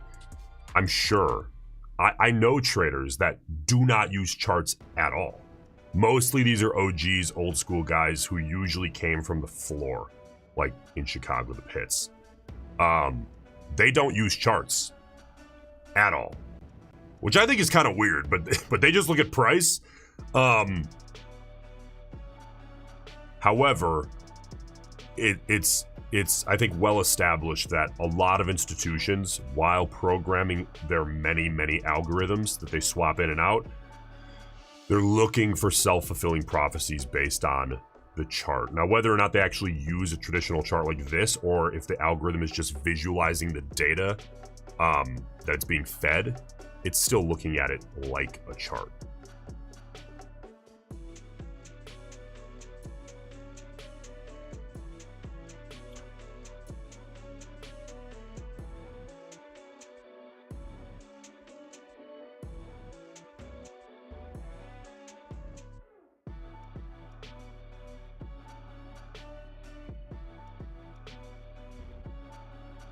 All right, we are still in this little range here. I gotta see this breakout. And not because of some kind of technical thing. Look at the ATR at the bottom of your screen, the little blue flag hiding right behind the 9.5 guy. ATR is below 15. It's been a little while since we've seen this. But that is low.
Now, what's really interesting here, I think we should look at this together. So, let's think about range, okay, as far as the New York session is concerned for a second.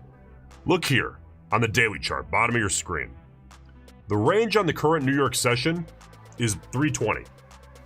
About 320 points, right? Now, why do we care?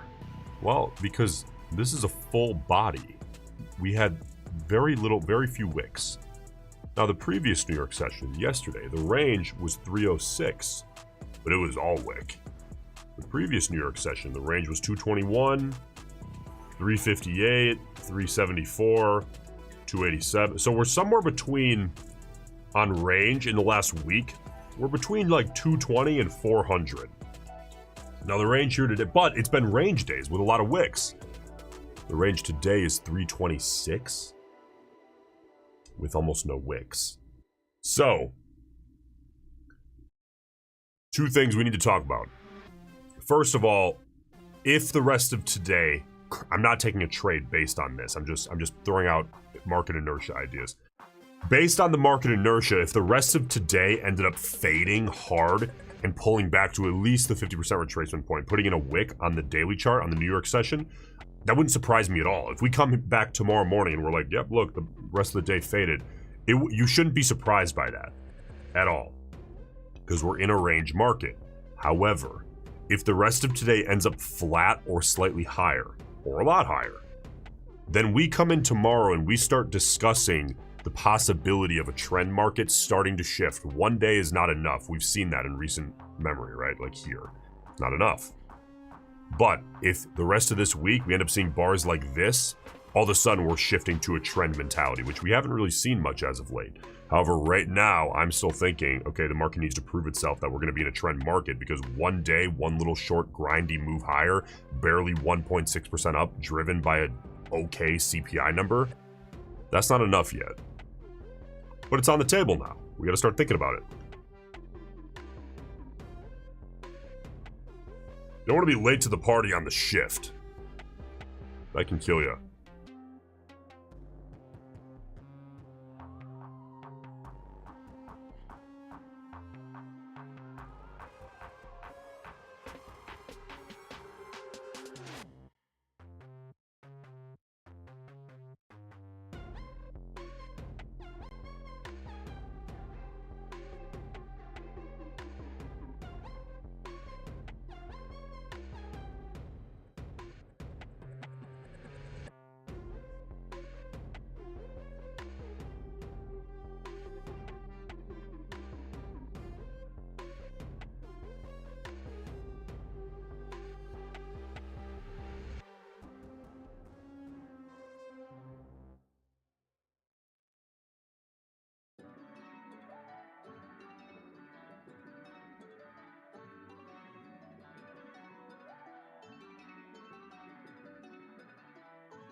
Keith, what's up, brother? Welcome. Listen, again, if you guys haven't done so yet, please, helps out tremendously if you take 1 second out of your day and press like on the live stream. Appreciate you doing so.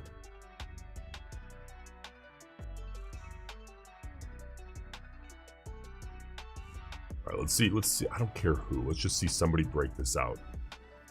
No, that's not necessarily true. I think I'd prefer to see the bears break this lower, get volatility up, light a fire under this market, which is really what we need.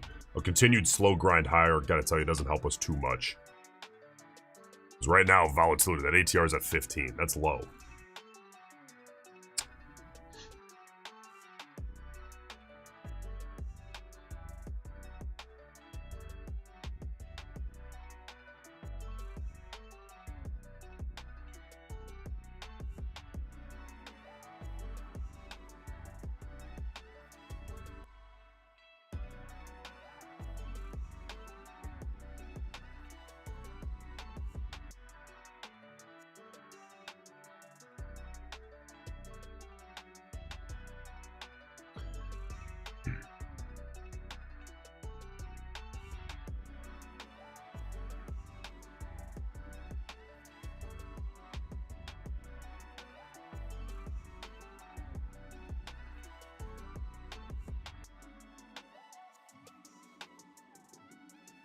We're still within this tight little range here. Again, this needs to break. This whole range here, as far as width,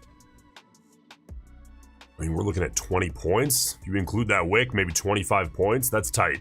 That's very, very tight. I mean, it's more clear on the 5-minute chart. Look here. Look how tight this is.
What's up, Almighty T?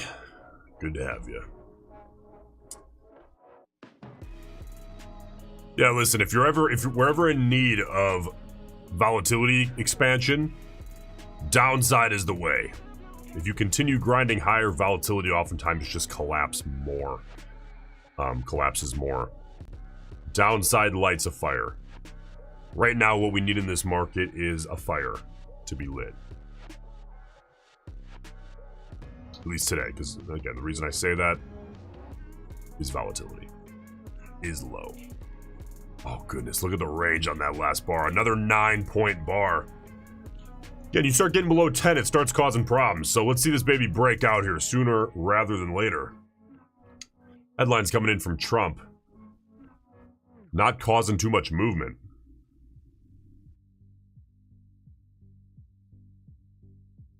He said tax bill. Well, first of all, he said, we're in good shape to pass the tax bill. Congress are on the verge of passing the biggest tax cut in history. Tax bill would be a rocket ship for the U.S. economy. Now we're tariffing them at a level nobody's ever seen. Tariffs are making the U.S. a different country and a different party. We're tariffing countries that tariffed us. All right, Trump, say something edgy. Let's get this thing moving.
I'll be back in a couple minutes. Don't go anywhere. Let's get a break out of this baby before 11 o'clock comes.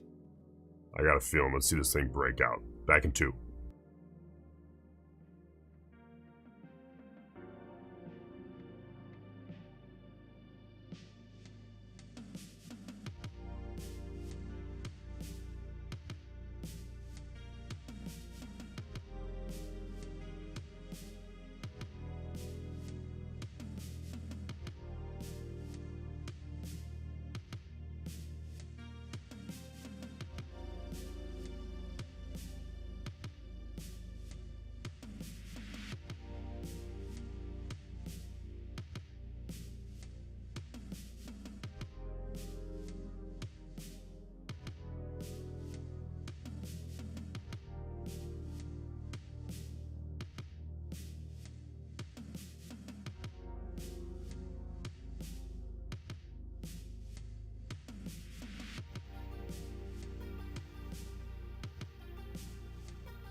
All right, market, come on now. Let's give us a nice break out of this little channel. ATR is still below 15. It's tight. You can see though the bulls are stepping in, shrinking those bear bodies, trying to create a reversal, trying to hold the bottom of that channel. Now it's up to the bears to shut that down.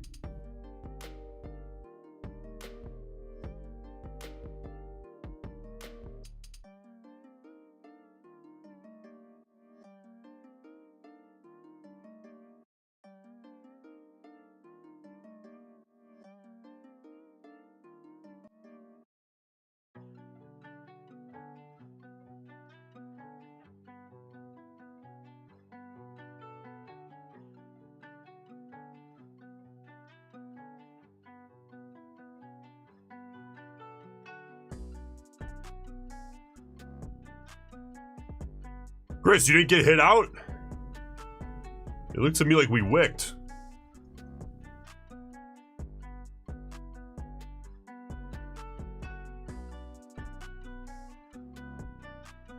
That's too bad. But listen, it's gonna happen.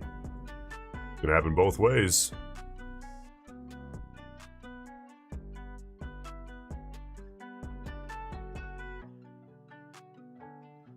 And by the way, Chris, if you get really close to your take profit and it turns around and stops you out, again, you need to understand that a lot of times it's going to get really close to your stop loss, turn around and hit you out. No matter which way it happens, it doesn't make you a better or a worse trader. It just means that you stuck to the plan and let it work out, and you happened to catch a low probability of occurrence happening to you or for you. Now, a lot of people, if you have a trade, get within a few points of your take profit and it turns around and stops you out, they'll say, aha, you should have managed early. And that's how you know they don't know what they're talking about. Because the data says managing early gives away your edge. Okay, so it shows a very much so a lack of understanding. So if you understand that, then you don't feel so awful about it. Because it sucks. It sucks when it goes, 2 points away from your take profit, 1 point away, 2 ticks away, turns around and stops you. But an equal percentage of the time, it's going to happen in your favor. But we don't think about it that way. Because when it happens in your favor, you're like, all right, winner, move on. And when it happens against you, you're like, you dwell on it all day. Just keep the probabilities front of mind. Top of mind. Jay Cotto says, I just blew 3 accounts trying to pass the evals. I don't know if I should keep risking more to pass or just take it slower and trade smaller. If you're having trouble, you should probably take it slower. Alright, Bull's trying to hold us inside of this channel.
I gotta tell you, I really want to see this thing break downside and light a fire, because ATR is sitting at below 15.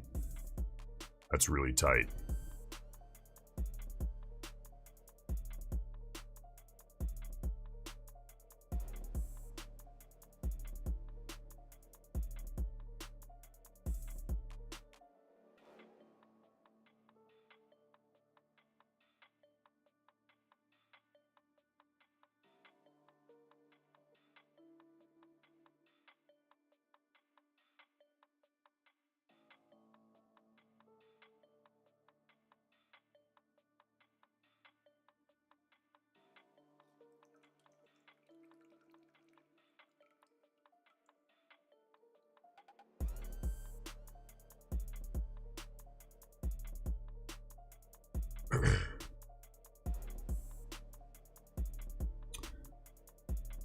Well, hopefully we see the range pick up on these bars. Volatility is really, really tight. I hope Trump says something edgy and gets this thing moving. All right, listen, guys. I think less than a week remaining on this deal. This is the second best deal that Apex runs. 80% off, and you can pass in 1 day. Make sure you use code BIG to get both of those things. They do go, not full transparency, they go 90% off sometimes, but it's super rare. So I personally don't like to sit around and wait for that. But when it comes, that's great. But 80% off is still a hell of a deal at Apex. But listen, if you're more into daily payouts, Take Profit Trader is a hell of an asset to have. Some Take Profit Pro accounts, daily payouts, and no activation fee. You get 30% off the test fee, and then when you pass, usually if you don't use code BIG, you have to pay an activation fee, which like doubles the price almost. Use that code, you get 30% off the test, and then when you pass, you have to pay nothing. It just activates, which is obviously a beautiful thing. All right, guys, I'll tell you what, I will see. I'm hoping we get more volatility here. We'll see what the afternoon brings. Let's see if Trump says something edgy here at his meetings. And I'll see you back here tomorrow morning, 8:15 a.m. Central Time. All right, guys? Looking forward to it. Let's have a good rest of the week. Trade well, trade discipline, let the market come to you. And don't worry about the result.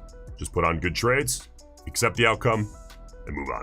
All right, guys, I will see you tomorrow morning. Have a good one.